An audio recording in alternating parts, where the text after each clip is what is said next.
Good morning viewers, my self doctor Priyanka Saini.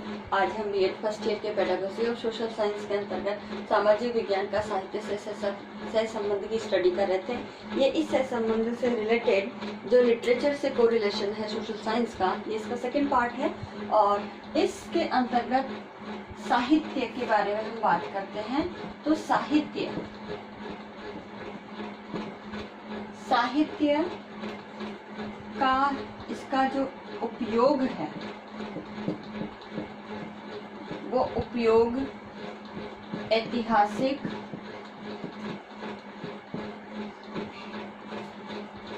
सामाजिक, धार्मिक, आर्थिक, राजनीतिक,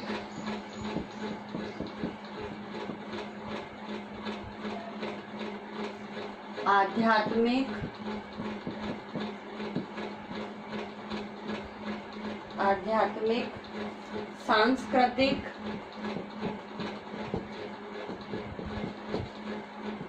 एवं नैतिक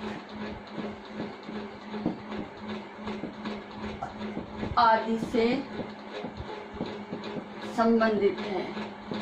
यानी हमें साहित्य के माध्यम से या साहित्य का जब हम यूज करते हैं तो हमें इन सारे पक्षों की जानकारी हमें प्राप्त होती है। और हम जब सोशल साइंस की बात करते हैं तो सोशल साइंस के अंतर्गत जो मानव की क्रियाएं हैं, यानी हमारी मानवीय क्रियाएं,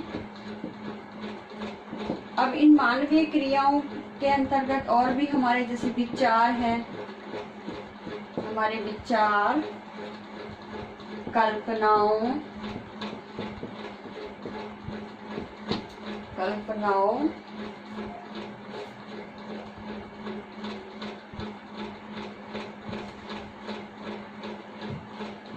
घटनाओं आदि का विवरण जो है वो हम सोशल साइंस में पढ़ते हैं। और साहित्य भी जो है, साहित्य भी इन्हीं मानवीय क्रियाओं में जो है मानव की जो कल्पनाएं हैं, विचार है, संवेग है तथा भावनाएं आदि को ही क्या करता है, कहानियों के माध्यम से, कविताओं के माध्यम से, एकांकिक के माध्यम से, किस जो साहित्य के से जुड़े हुए जो भी है, एकांकी है, गद्य है, पद्य है, नाटक है, इनके माध्यम से उल्लेख करता है। तो इस प्रकार से हम कह सकते हैं कि जो सोशल साइंस है और प्लस हमारा जो लिटरेचर है,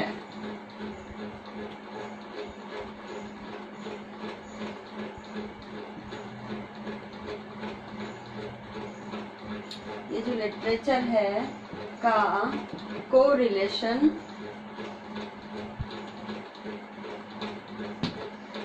है और वो भी घनिष्ठ रूप से।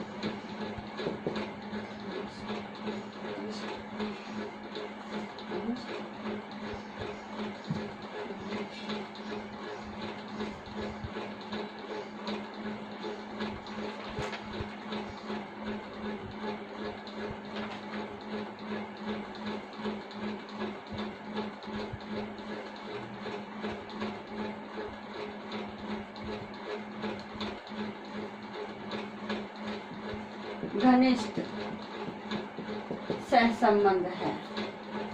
अब ये जो सहसंबंध है, ये सहसंबंध दो तरह से स्थापित किया जाता है या किया जा सकता है। पहला तो है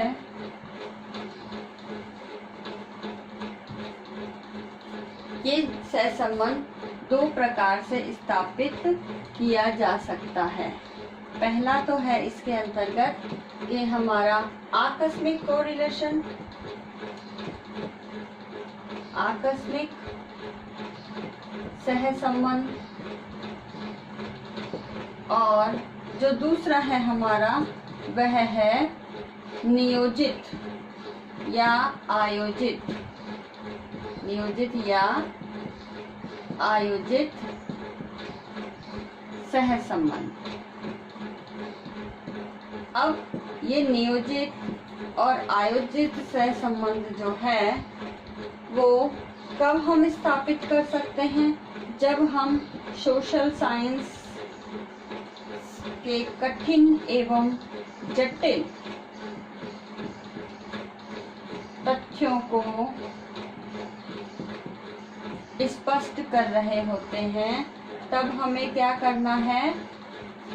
नियोजित या आयोजित सहसंबंध स्थापित करना है। यानी पूर्व में ही जब हम हमारे ऐसे चैप्टर्स होते हैं जो बहुत ही कठिन होते हैं कंटेंट के रूप में, या हम कह सकते हैं कि जैसे हम शिवाजी की वीरता या शिवाजी का जो मराठा साम्राज्य है उसके बारे में जब हम स्टडी करा रहे हो तो लेसन की जो प्लानिंग करते हैं हम उसी समय उस टॉपिक से रिलेटेड जो भी हमारे कठिन कंसेप्ट्स होते हैं या फैक्ट्स होते हैं हम उन्हें लिटरेचर से कोरिलेट करते हुए पढ़ाएं तो वो ज़्यादा बच्चों के लिए रुचिकर होगा।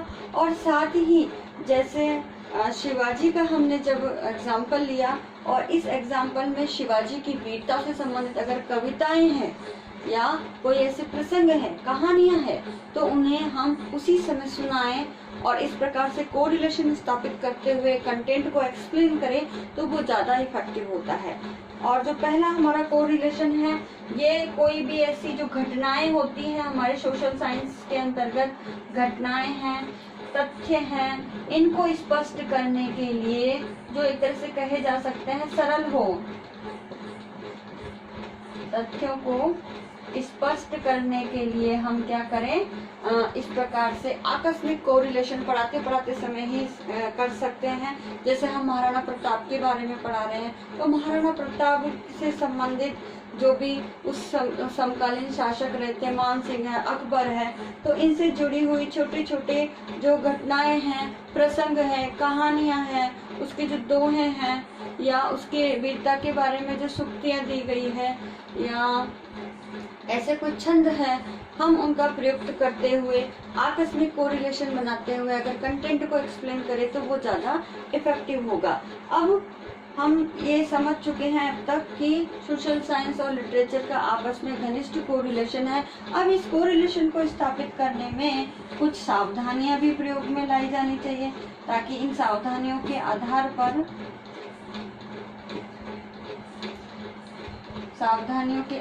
हम इन दोनों में कोरिलेशन जो है बहुत ही इफेक्टिव तरीके से स्थापित करते हुए कंटेंट को पढ़ा सके, हमारी टीचिंग लर्निंग प्रोसेस को आगे गति प्रदान कर सके। तो इसमें सबसे पहली जो हमारी सावधानी है कि हम जो भी साहित्य के प्रसंग हैं, ये सबसे इम्पोर्टेंट है। हम साहित्य की बात करें तो साहित्य के जितने भी प्रसंग हैं उन प्रसंगों को उन्हीं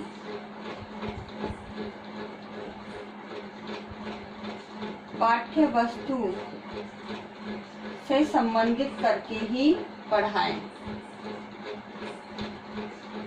हर एक का किसी से नहीं, बल्कि अगर कंटेंट से रिलेटेड है तो ही हमें इसको पढ़ाना है। दूसरी सावधानी है कि जो भी हम साहित्य से रिलेटेड बात कर रहे हैं या इसको कोरिलेट कर रहे हैं सोशल साइंस से, तो उसमें धारा प्रवाह का गुण होना चाहिए।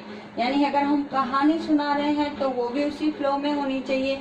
अगर हम कविता कर रहे हैं या पद की जो है शिक्षण पद जो है किसी भी पद्यांश को लेकर की बात हो या गद्य को लेकर के बात हो, किसी कविता है, दोहे, तो उसी फ्लो में ही हम पढ़ाते हुए ही कोरिलेशन स्थापित करें तो ज़्यादा इफेक्टिव होगा। और तीसरी बात है कि अगर हम कोई भी साहित्य से रिलेटेड जो है ये सावधानी का थर्ड पार्ट है, तो इसमें जो भी ऐतिहासिक हमारे वाक्य हैं या हम जिसकी कंटेंट की व्याख्या कर रहे हैं और ऐतिहासिक प्लस महत्वपूर्ण, क्योंकि ये दोनों होंगे तो महत्वपूर्ण तथ्यों की व्याख्या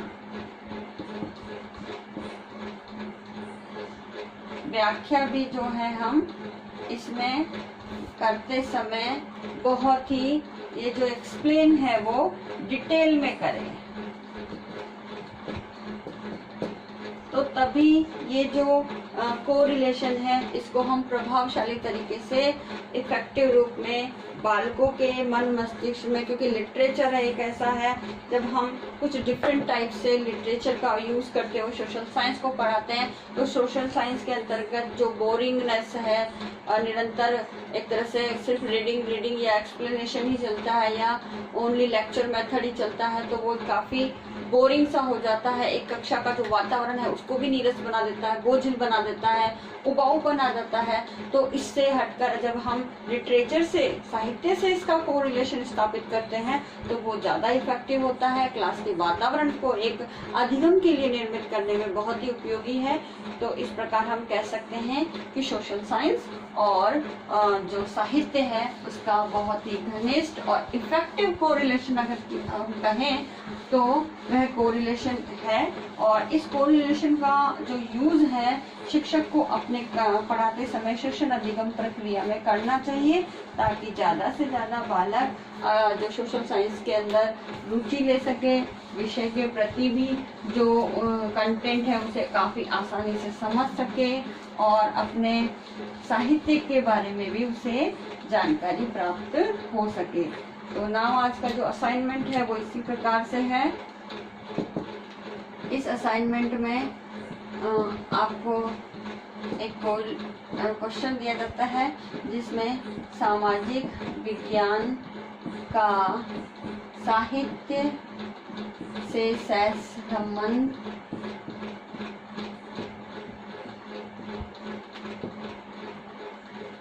किस प्रकार से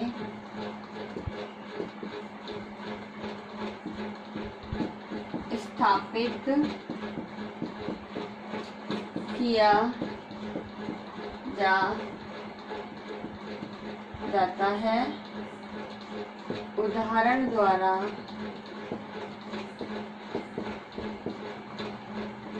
स्पष्ट कीजिए। तो हमें इसे स्पष्ट करना है एग्जाम्पल देते हुए, साथ ही इस कोविड-19 की इस महामारी के अंतर्गत आप अपने घर में रहिए, सुरक्षित रहिए और फेस पे मास्क लगा के रखिए, लोगों से सोशल डिस्टेंसिंग का पालन कीजिए, अपने हाथों को सैनिटाइज करें, राज्य सरकार की जारी गाइडलाइन का फॉलो कीजिए, उसका पालन करना अनिवार्य है, वैक्सीनेशन के लिए प्रोत्साहित कीजिए। आई होप ये वीडियो आपके लिए यूजफुल होगा। So thank you.